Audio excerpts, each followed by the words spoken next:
Welcome to Monday Night Pink Power Call. My name is Tova Privet. I just want to welcome you here and thank you for taking some time out of your Monday night to come and listen to my story. So I have my notes here to stay on track if you see me looking to the side. So I'm a new Emerald ambassador for Pink Power, and I just wanted to take some time to kind of chat about how I find myself here and what my journey looked like, because of all of our journeys are going to look slightly different, and that's how it should be, and that's okay. So I found the products about 4 years ago.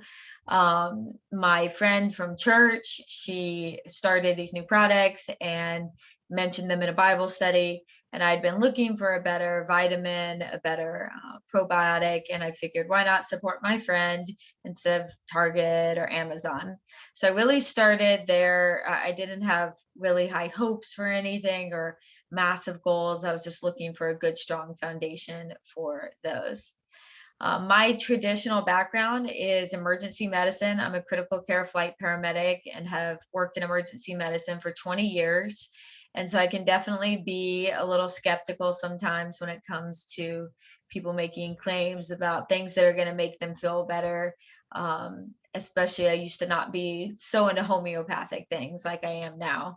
But I trusted Natalie and I knew she wouldn't steer me or my family wrong.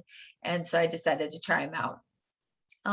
And kind of at the same time, just a little more about me. I have three little kids. They are 9, 9, and 11 now. So this was 4 years ago. So my math, 7, 5, and 5. So they were little.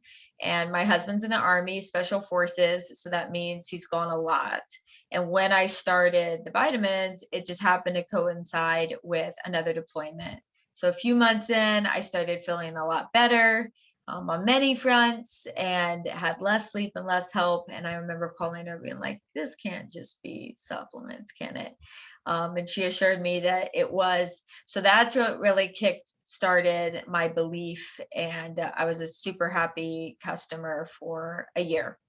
And during that time, I sent her a lot of business. I told a lot of people about Plexus, and I was not interested whatsoever in working the business. Natalie brought it up to me several times about how you have the right personality for this. I really think you'd enjoy it. And I just politely ignored her totally and kept using my products. Our situation then ended up changing slightly. And I say that to mention that Natalie did not change. Natalie kept following up with me. My situation and what was going on with my family changed slightly, and she happened to just follow up at the same time because of her consistency. And at that point, about a year in, I was ready to try out the business. So that's where you kind of find myself 3 years ago. And I'm going to do a little screen sharing when we get into all the other jazz that I'm going to talk about. So hopefully this works for y'all. All right. So the things I want you to be able to take away tonight, kind of my goals are, I want you guys to see your goals as doable. Everything I'm going to go over tonight is just the path that I walked. There's nothing super special about it or super unique. We all have our own individual and unique challenges that we're going to have to overcome and work through.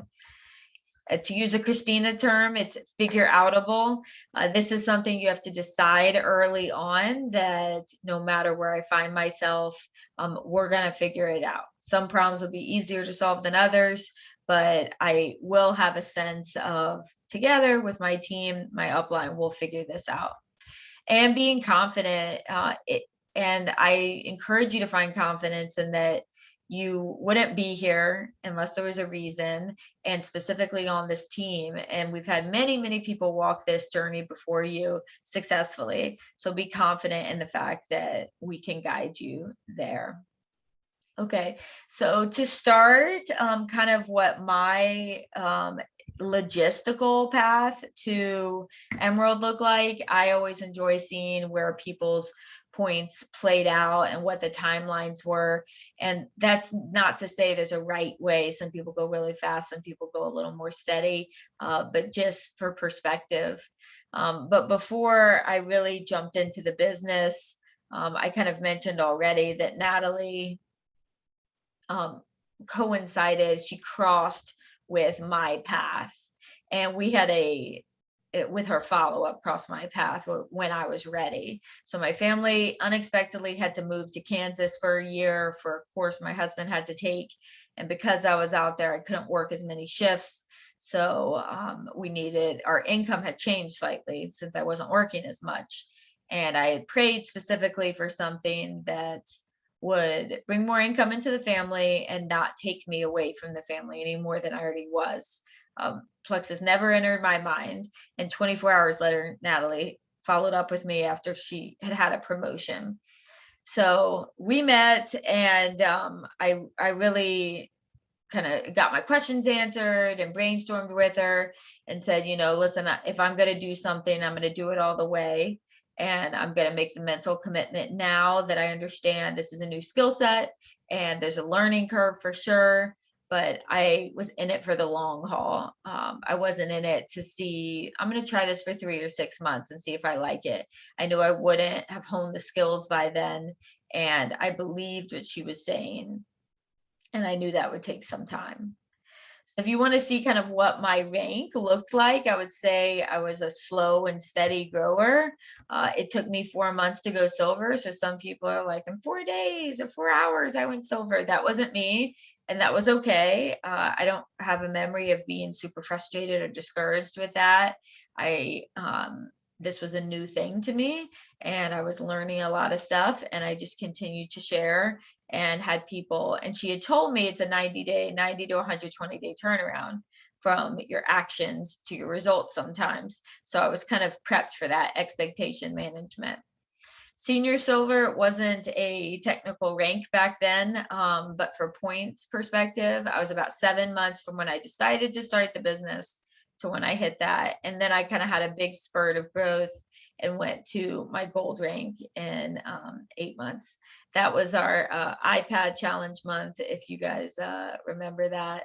And so that was an exciting time. And then senior gold, you can see there's a little bit of chunk of time in between there. That's a pretty big jump and a skill set. With each new rank, you're learning new skills. So to go from 100 to 250 points, I was starting to get some business builders and learning how to do all that.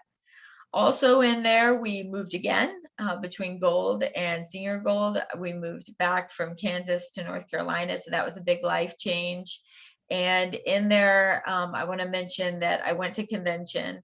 Natalie always stressed the importance of events. She said, if you think of Plexus like the vehicle, the car that's going to get you where you want to go, events are the gasoline or the fuel.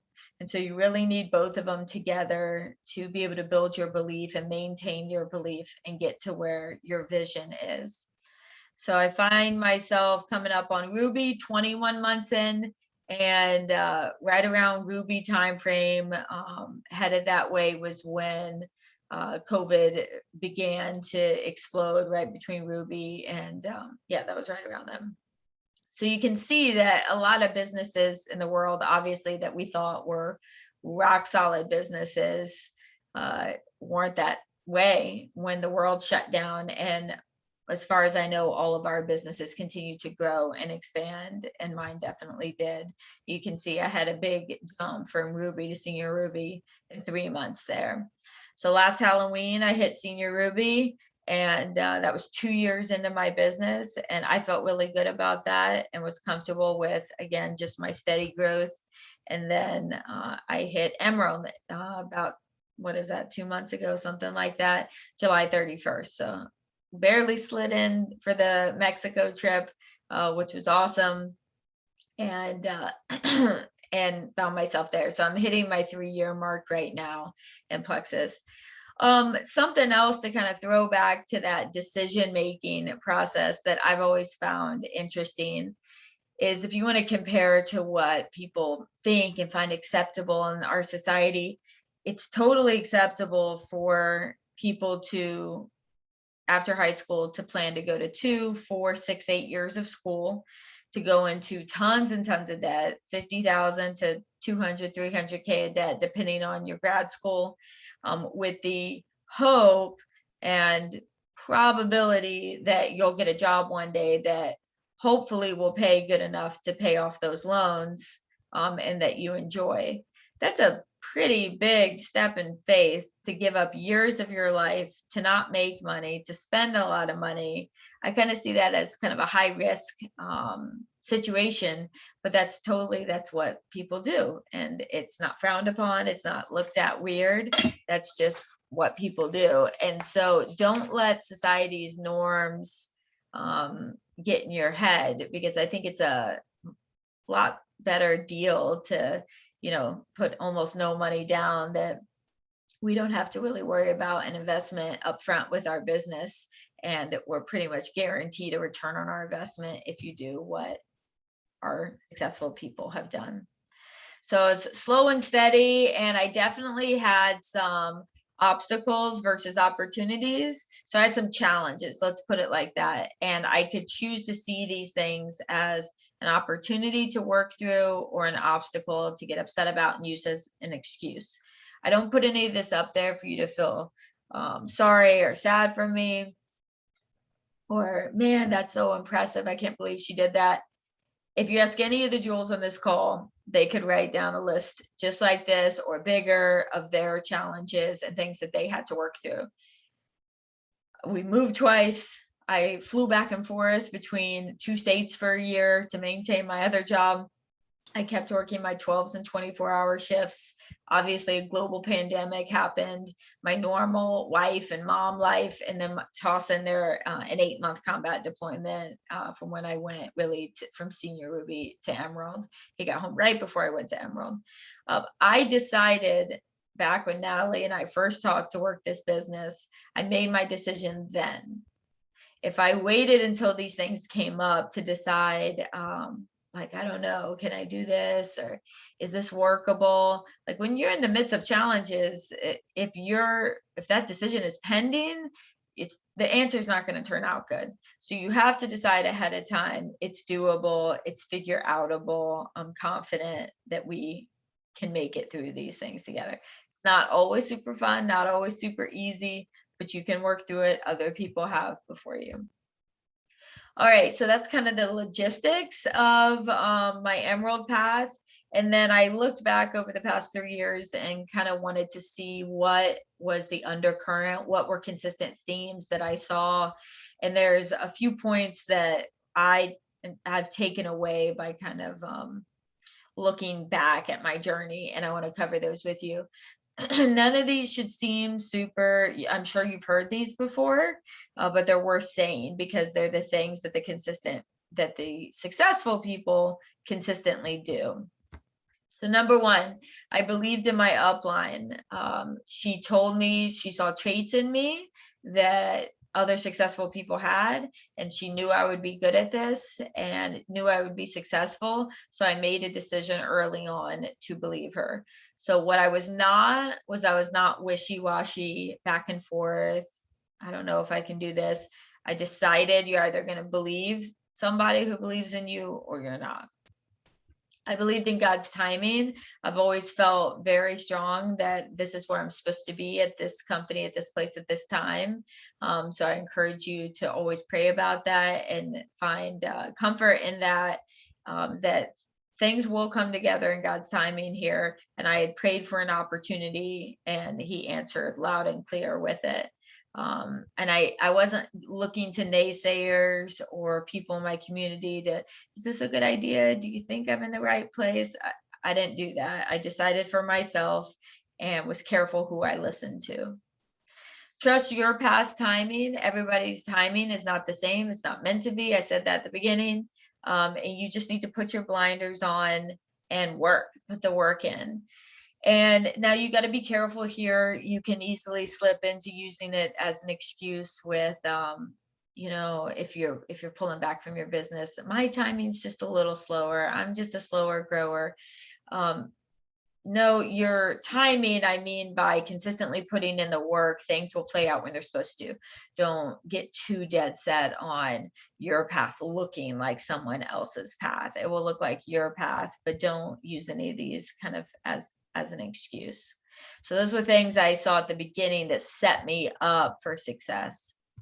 When I hit kind of the middle of my journey, things that kept me going and sustained me, a growth and success mindset.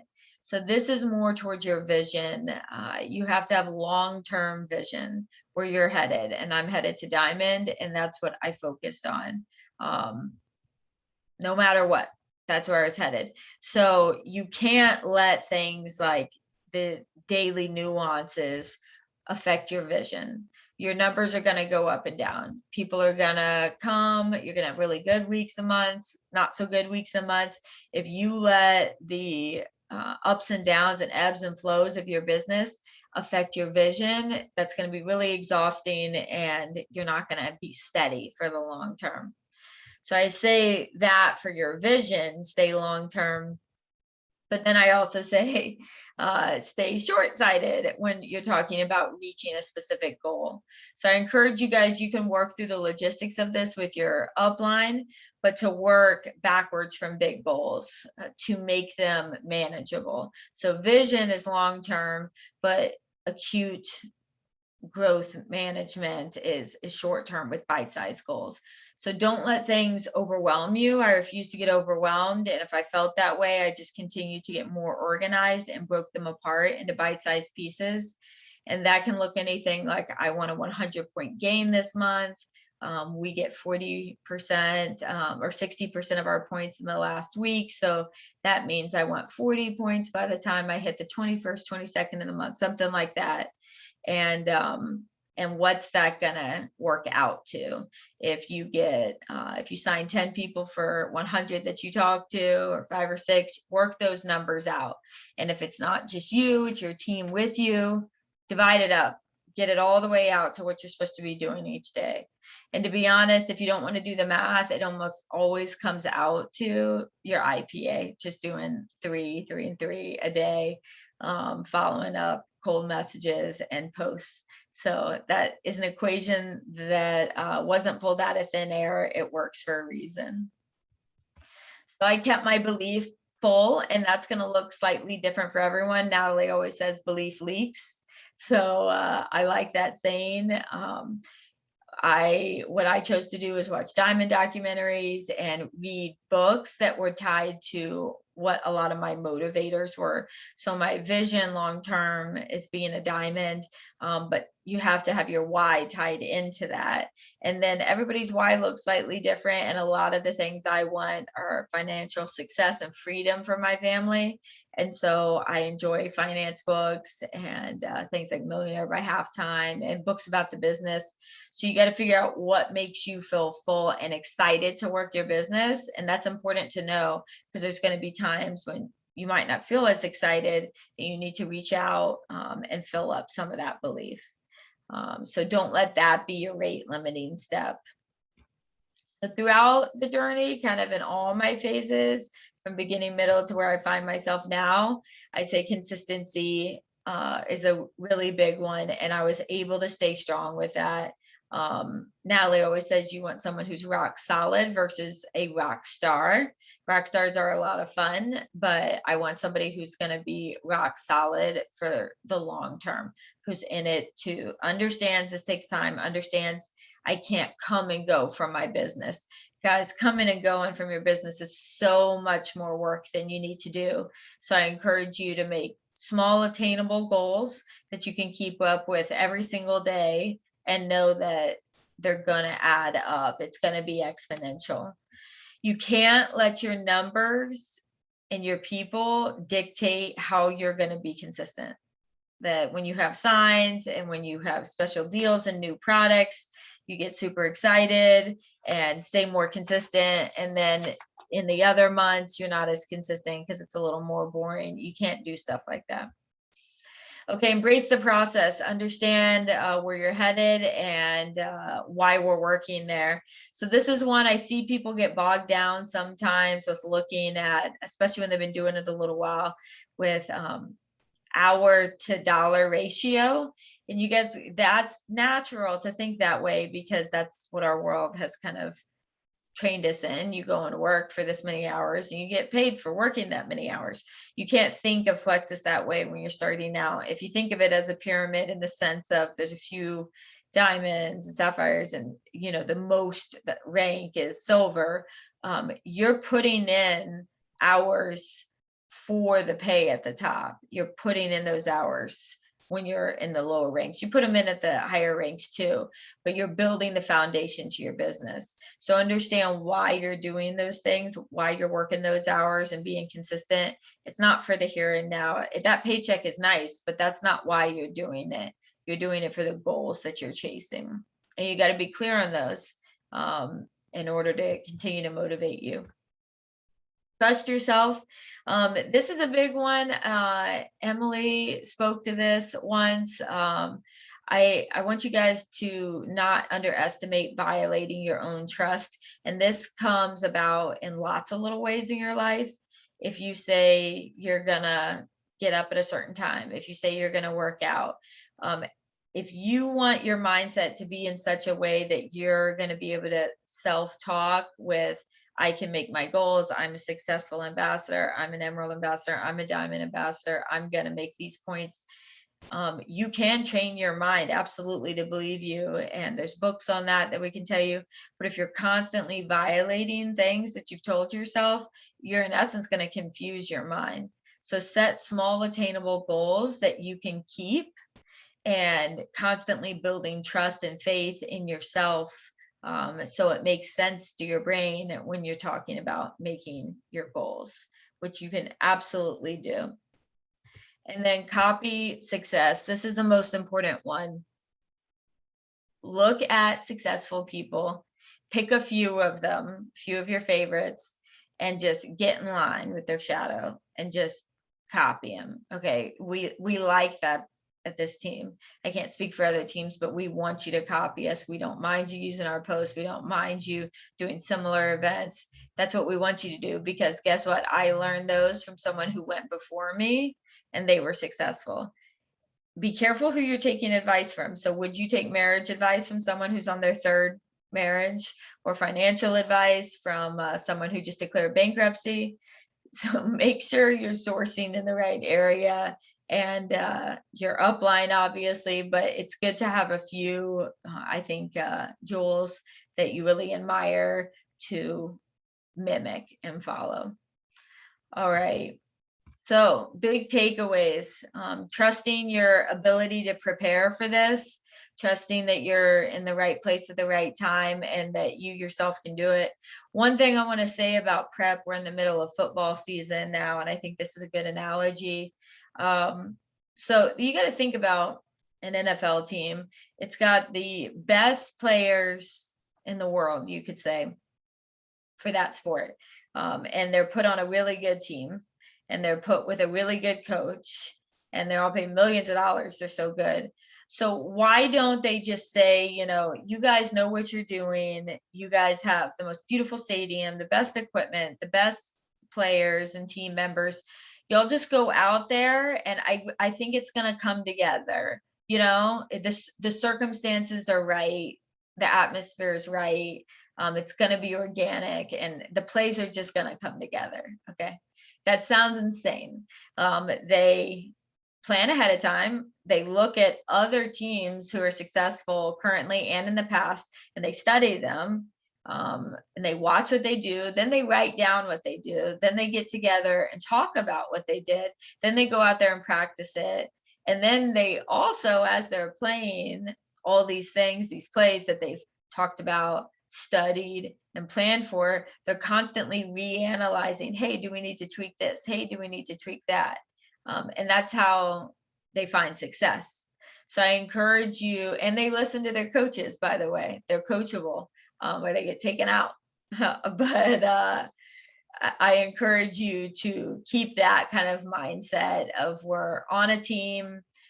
Things are always fluid. There's always something to be learned. We're honing our craft, but that comes in, your success comes from your preparation. And God has you here at this team, at this place, at this time for a reason. You're at the rank you're supposed to be for a reason. So I encourage you to take heart, and don't let yourself be discouraged that you're here for a reason. There's something you got to learn, and we're here as a team to help you learn that. and trust yourself, be confident, and don't forget to be grateful. Okay. It's easy to get so focused in on, I want 1,500 points, I want 3,000 points. You're forgetting, like, oh man, I have 1,300 points. So don't log in, or 400 points, wherever you're at. Don't log in with a sense of like dread and disappointment.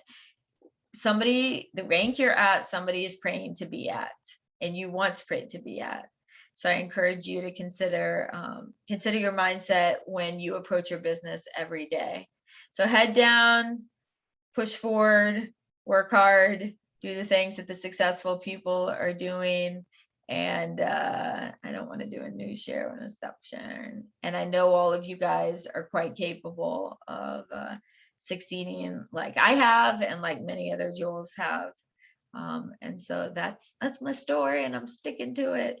But I appreciate you guys coming tonight, and hopefully that was encouraging and enlightening to you, and got you out of here on time. And we'll see you guys next week. Have a good week.